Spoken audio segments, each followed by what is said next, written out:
ఏవండి అభినయ్ దర్శన్ గారు, మీరు వేసిన డ్రామాకి ఓకేనా?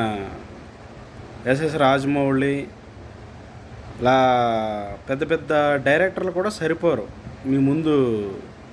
మీరు నడిపించిన యొక్క డ్రామాకి, దానికి మీరు డైరెక్షన్ ఇచ్చిన దానికి, మీరు యాక్టింగ్ చేసిన దానికి అబ్బో అస్సలు చెప్తున్నాగా, ఎస్ఎస్ రాజమౌళి గారే సరిపోరు మీరు వేసిన డ్రామాకి. ఏంటండి ఇది? ఆ? క్రైస్తవ్యాన్ని ఎందుకని చెప్పని ఇలాగా చులకన చేస్తున్నారు? చెప్పండి ఒకసారి. మీలాంటి వాళ్ళు ఉండడం వల్లే క్రైస్తవుల మీద దాడులు జరుగుతున్నాయి. ఓకేనా? మరలా మహానుభావుడు ప్రవీణ్ పగడాల గారి గురించి మీరు మాట్లాడతారేంటి? ఆ మాట్లాడడానికి మీరు అసలు సరిపోతారా అసలు? చెప్పండి. ఆయన గురించి మాట్లాడడానికి మీరు సరిపోతారా అసలు? మీలాంటి వాళ్ళే కదా క్రైస్తవానికి ఉన్న ఒక వాల్యూ అనేది తగ్గిపోతుంది ప్రపంచంలో. దేవుడు చెప్పిన బోధలు అంటే వాక్యంలో రాయబడి ఉంది కదా, ఇది అబద్ధ పాస్టర్లు కూడా వస్తారు ఇలా నా నామముని ఇలాగా దూషించబడడానికి అని చెప్పని ఆ యొక్క వాక్యం ఏదైతే ఉందో అది నిజంగా మీ ద్వారా ప్రూవ్ అయింది. ఇప్పుడు ఏంటండి ఇది డ్రామా? ఎవడెవడితోనో ఆడియో కాల్ మాట్లాడించుకుంటారు, అవి రికార్డ్ చేసుకుంటారు, మళ్ళీ రాజకీయ నాయకులను దీంట్లో ఇన్వాల్వ్ చేస్తారు. ఏంటిది?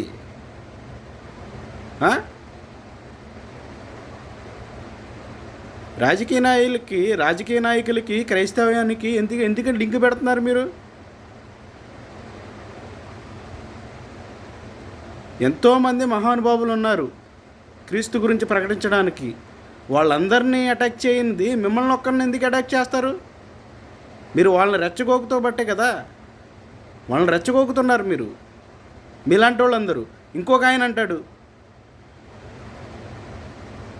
అభినయ్ దర్శన్ని చంపేశారు, నన్ను కూడా నెక్స్ట్ చంపేస్తారా అని. ఏంటండి ఇది? ఇంట్లో ఇస్తున్నారా ఏంటి మీరు? ఇంట్లో ఇస్తున్నారా? ఎవరిని చంపుతారు? ఎవరిని చంపాలి? ఇప్పుడు ముస్లిం ఉన్నారు, వాళ్ళ భక్తిని వాళ్ళు చాటుకుంటున్నారు. హిందువులు ఉన్నారు, వాళ్ళ భక్తిని వాళ్ళు చాటుకుంటున్నారు. మరి క్రిస్టియన్గా మీరు మీ భక్తిని ఎందుకు చాటలేకపోతున్నారు? దేవుడు ఏం చెప్పాడండి మీకు? ఎక్కడైతే సువార్త లేదో అక్కడికి వెళ్ళి సువార్త చేయమన్నాడు. అంతేగాని సువార్త ఆల్రెడీ ఉన్న కాడకు వచ్చి ఓకేనా పెద్ద పెద్ద మైకులు పెట్టి ఈదులంటే తిరిగి సువార్త ఉన్న కాడకు వచ్చి కొట్లాడడం కాదు కదా. అక్కడ ఎంతోమంది నిజంగా దేవుని సేవ చేయాలని చెప్పని ఒక తీర్మానం చేసుకుని ఎంతోమంది ఓకేనా ఫ్యామిలీలకి టైమింగ్ అనేది తక్కువ ఇచ్చుకుని ఎంతోమంది ఆ యొక్క సేవ కోసం వాళ్ళ యొక్క జీవితాలని అర్పణ చేసుకున్నారు. అలాంటి వాళ్ళ దగ్గరకు వచ్చి మీరు మరలా సేవ చేయడం ఏంటి? కొత్త కొత్త డ్రామాలు ఆడడం ఏంటి మీరు? చెప్పండి ఒకసారి. మీరు వెళ్ళిన ప్లేస్లో అక్కడ క్రైస్తవ్యం లేదా? మీరు వెళ్ళే విత్తనం వేశారా? ఆల్రెడీ అక్కడ క్రైస్తవ్యం ఉంది కదా. క్రైస్తవ్యం ఉంది కాబట్టే కదా అక్కడ క్రిస్టియన్స్ ఉన్నారు గట్టే కదా. ఏంటండి ఇది డ్రామా? చంపడానికి ఎవడన్నా వచ్చినప్పుడు కోడిగుడ్లతో దాడి చేస్తాడు ఎవడైనా? కోడిగుడ్లతో దాడి చేస్తాడండి. చంపడానికి వచ్చినోడు చంపేసి వెళ్ళిపోతాడు, అంతేగాని కోడిగుడ్లతో రాళ్ళతో దాడి చేయడు. ఎందుకండి దేవుని పరువు తీస్తారు ఇలాగా? నిజంగా క్రైస్తవ్యానికి ఉన్న వాల్యూ అనేది మీలాంటి వాళ్ళ వల్లే పోతుంది. ఇది కూడా కాకుండా మరలా కొత్త కొత్త విషయాలు ఏంటి? రాజకీయ నాయకులను ఇన్వాల్వ్ చేస్తున్నారు దీంట్లో. రాజకీయ నాయకులను ఇన్వాల్వ్ చేస్తున్నారు. నిజంగా రాజకీయ నాయకులకు కానీ ఒక కూటమి ప్రభుత్వానికి కానీ క్రైస్తవ్యం మీద విరోధం అంటూ ఉంటే కనుక ఏ ఒక్క చర్చిని కానీ క్రైస్తవ్యం కానీ ఉంచారు కదా.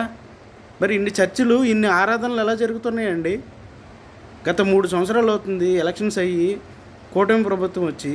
మరి ఇన్ని ఆరాధనలు ఎలా జరిగినాయి? ఇంత బహిరంగ సభలు ఎలా జరుగుతున్నాయి? ఎందుకండి? ఏది జరిగిన క్రైస్తవ్యాన్ని తీసుకెళ్ళి గవర్నమెంట్కి ఈ కూటమి ప్రభుత్వానికి లింక్ చేస్తారు. తప్పండి అది.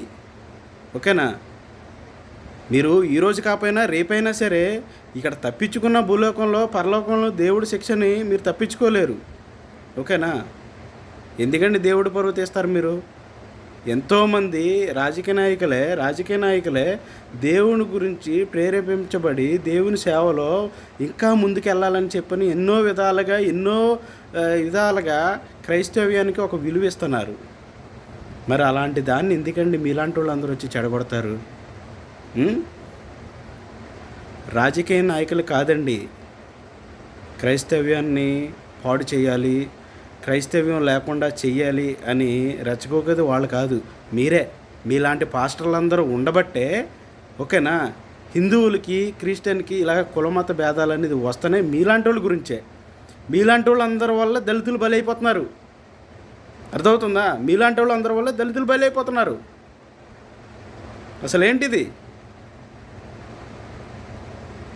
కొత్త డ్రామాలు ఆడాలంటే నీ ఇంటి దగ్గర ఆడుకో, లేదా వేరే దేశానికి పోయి అక్కడ ఆడుకో. నువ్వు ఒక భారతదేశంలో ఉంటూ, ఓకేనా, సమానత్వం, భిన్నత్వంలో ఏకత్వం, భారతదేశం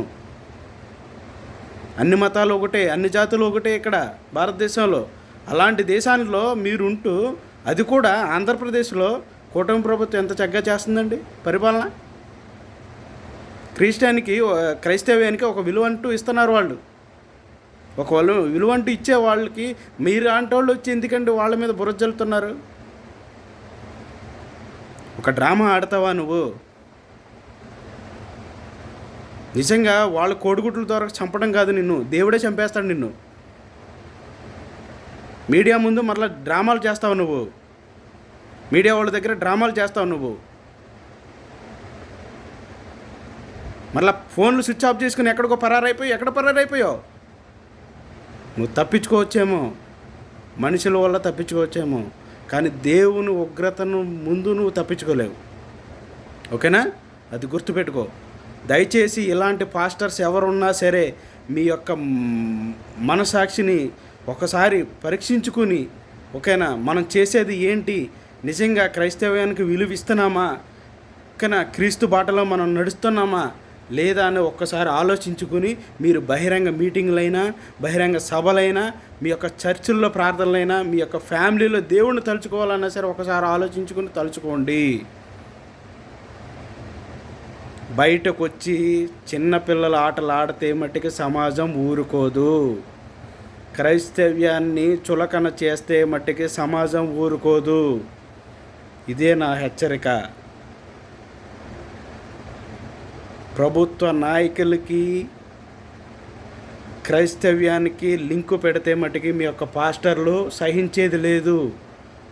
కూటమి ప్రభుత్వమైనా ఏ ప్రభుత్వమైనా ఇప్పటి వరకు క్రైస్తవ్యానికి ఒక వాల్యూ, ఒక విలువంటూ ఇచ్చారు. ఈ యొక్క భారతదేశం అనేక మతాలు, అనేక కులాల్లో భిన్నత్వంలో ఏకత్వమై ఉన్నది. అంటే అందరూ సమానమే. ఇక్కడ ఎవ్వరూ ఎక్కువ తక్కువ కాదు. దయచేసి హిందువులకి ముస్లింలకి మధ్య గొడవ పెట్టేది ఎవరో కాదండి, క్రిస్టియన్సే. ఇలాంటి అభినయ్ పాస్టర్స్ ఉండడం వల్లే క్రైస్తవుల మీద దాడులు జరుగుతున్నాయి. ఇంకా అటువంటి ఆలోచనలో ఎవరైనా ఏ ఒక్క పాస్టర్ ఉన్నా సరే మీ యొక్క మనసులను మార్చుకోండి. అర్థమవుతుందా? మీ యొక్క మనసులను మార్చుకోండి. దేవుని పేరు చెప్పి పిచ్చి యాసాలు వేస్తే సహించేది ఉండదు. సమాజం శిక్షించకపోయినా దేవుడు మిమ్మల్ని శిక్షిస్తాడు. నేను ఒక క్రైస్తవ బిడ్డగా చెప్తున్నా, నేను ఒక క్రైస్తవుడిగా చెప్తున్నా. నేను చిన్నప్పటి నుండి ఇప్పటి వరకు కూడా క్రైస్తవంలోనే పెరుగుతున్నా. ఓకేనా? మీలాంటి పాస్టర్స్ వచ్చి తోక జాడించి క్రైస్తవ్యానికి ఉన్న విలువ పోగొడితే గనక సహించేది ఉండదు. Mind it.